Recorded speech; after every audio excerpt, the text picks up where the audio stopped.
Hi everyone, my name is Stressball and today we got a question from our buddy Jack over here, and he says, hey Stressball, it would be cool if you could make a crusher tutorial. So that's what we're gonna do. A crusher is basically a thing that is very heavy and goes up and down, and it's an obstacle you can put in your level. So as you can see, I made a very basic crusher here. I can show what it's made of. So we have two triangles and two rectangles that make the crusher, and then some art on it. So what is very important to see here is that nothing is fixed, but everything is interactive. Collision 1. So those are the important things about this. So the first step you want to do is group the crusher. And now it's going to act as a whole thing. This is what happens when we don't group it. It's gonna fall apart. Okay, next thing we want to do is make it go up and down. And this is the part that most people have trouble with. So what you want to pick is a sliding joint. And you give it a motor force that is very high. So as much 9s as you can put. And then a motor speed of 1. And it's going to move. The problem now is that it's going to move up and it's never coming back. We need two triggers. One that says stop here and go back. I'll show you the setup. It's actually quite easy. We have trigger 1 over here, trigger 2 over here, and we connect both of the triggers to the sliding joint, and then we select both of the triggers by holding shift and clicking them, press add new target, and then connect the triggers to the crusher. Okay, an important thing to select here is collide connected. Now please select your sliding joint. Trigger 1 needs to push the crusher down again. So our trigger 1 action will be change motor speed to a negative value. That means go down in this case. And trigger 2 should make it go up again. So change motor speed to 1.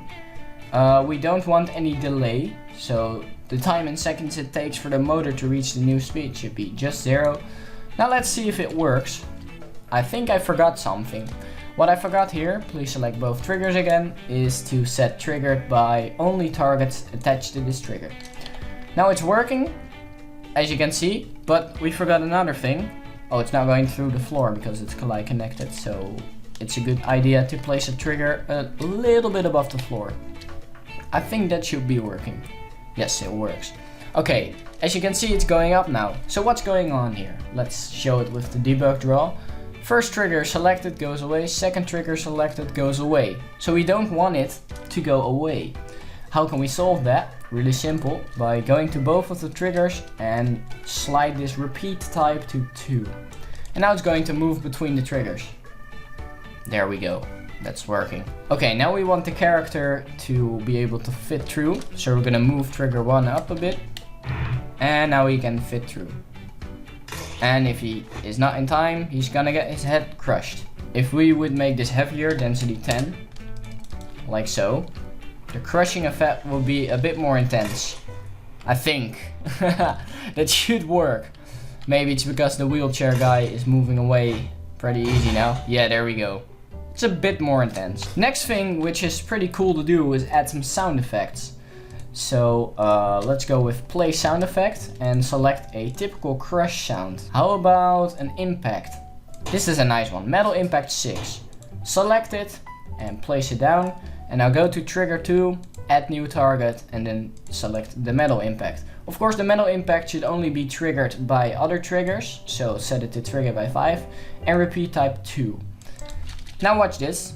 It's going to make that sound every time it touches the floor, which is pretty cool. I don't know if it adds too much, but it's kind of cool. Now, of course, the trigger has to disappear into a ceiling. So what you can do is just take a block, make it non-interactive, and place it up there. So let's take a block that's as long as the floor, place it up there, uncheck interactive.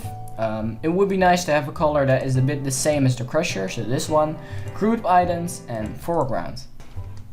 Oh, there we go. Okay, make sure to pass it. Nice. Now if you would like to have a bit of a faster trigger because you want more challenge, then simply set the motor speed to 3 and make sure to also adapt the other motor speed, so -3 and 3. And as you can see, you have a really fast crusher over here. Alright, that was my tutorial. I am going to save this and put it in the description.